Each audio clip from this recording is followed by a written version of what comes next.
Welcome to the High Ground podcast in under 10 minutes. I'm Stevie W. And Callum. Okay, so last week it was announced that they're doing a revival of Beavis and Butthead on Comedy Central.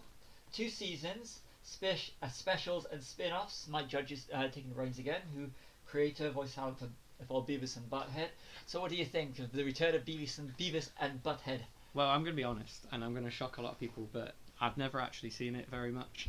And from what I have seen, it wasn't my favourite thing. But I probably will watch this just to see, like... I mean, I was a kid. I was quite young when I watched it, and I think we both said together, haven't we, that it was maybe a little bit beyond my humour at the time.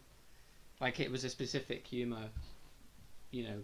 I think we were saying that, weren't we? Yes. Maybe if I rewatched it now, I would probably think it's like maybe like it a bit more. I don't know. I people have always said it's funny, and I've just never really got why they thought it was funny. But I don't know. Maybe the new thing will make me go back and watch the old ones and reevaluate. I was like, the 2011, they did a reboot in 2011 from MTV, and I thought it was hysterical. I thought Mike Judge threw Beavis and Butthead because they were still doing the whole music videos. I thought he was a bit caustic towards it. Yeah. There's all the sort of stuff that I think my generation that was Beavis and Butthead right from the start from '93 was thinking about MTV at the time. I didn't think it only ran for one season, and I don't think it really took off as well because times have changed. And when I recently said to people about how Beavis and Butthead are coming back, and not many people know, Beavis and Butthead, I didn't like it. That's been the whole thing. I think it's a generation thing, and how many people said, "What's that?" Yeah, that's one I get all the time with films and stuff now.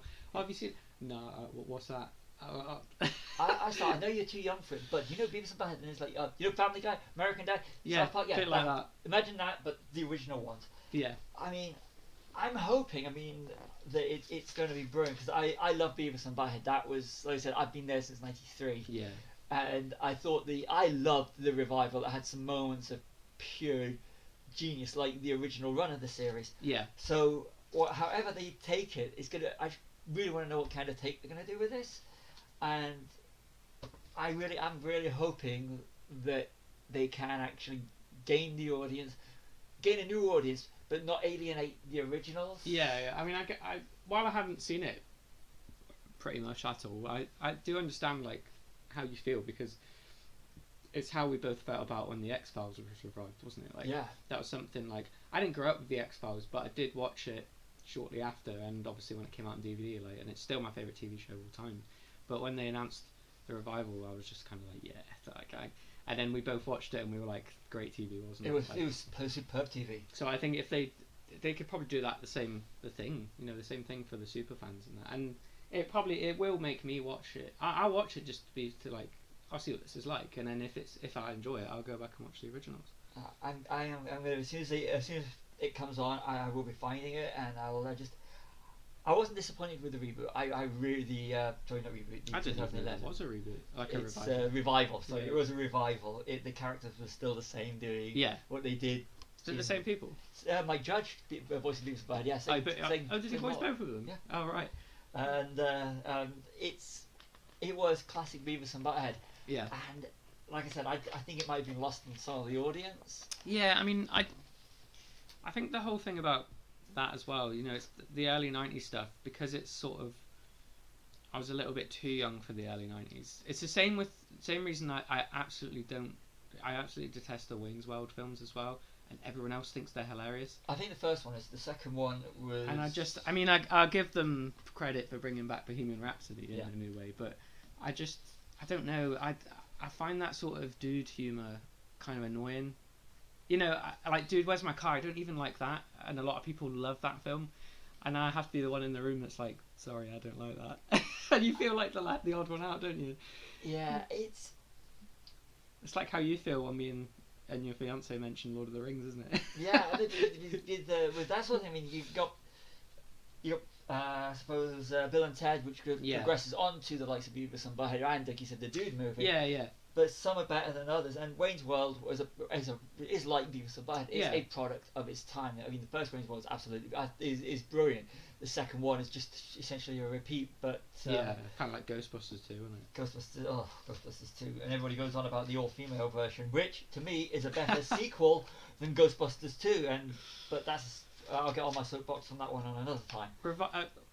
Talking revivals, I mean, Bill and Ted's back as well, isn't it? Yeah. And I've never seen Bill and Ted in my life either, No, which is Bill and shock Ted. horror, Yeah. on a film podcast. I haven't seen either of them. Actually. I haven't seen John Wick, and everyone goes on and on. That balances it out.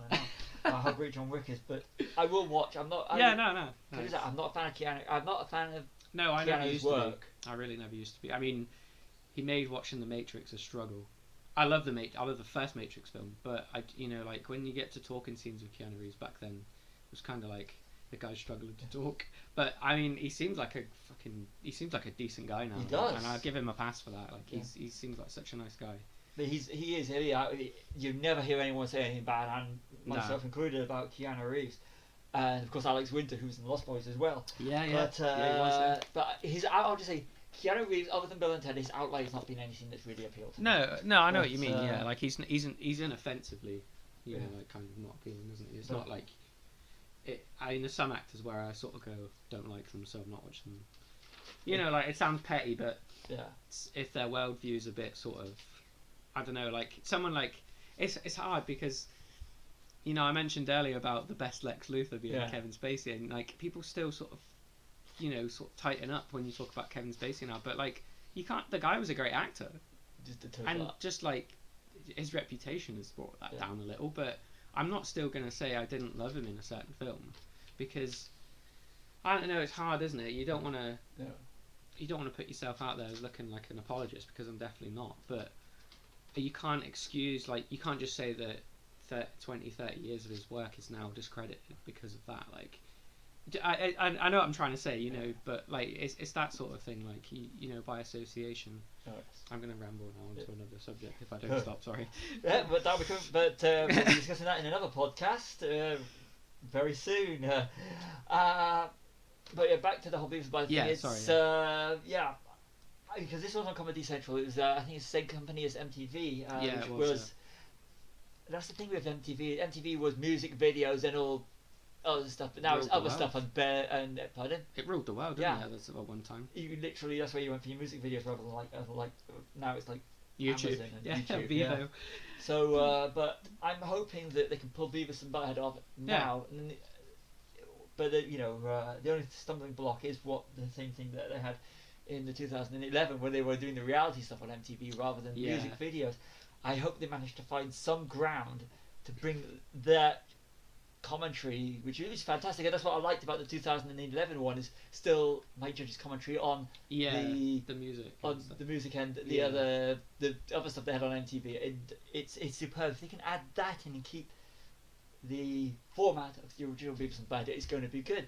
Yeah. But whether or not it will gain a new audience, we'll have to wait and see, and we'll podcast it when it comes to it. Yeah, I think that's kind of weird that MTV is nothing to do with music now, really. It's all reality stuff now, isn't it? Yeah. But yeah, I think in the 90s, like it was probably only about 10, 15 years old, was it? 81 did it start ish? Early 80s, yeah. Yeah, so it was still sort of relevant, in Beavis and Butthead, and they all had like band T-shirts on and stuff, didn't they? So yeah, I don't know. Yeah, Metallica and AC/DC, both still relevant. I didn't even know who Metallica were then. Yeah. They're like my favourite band now.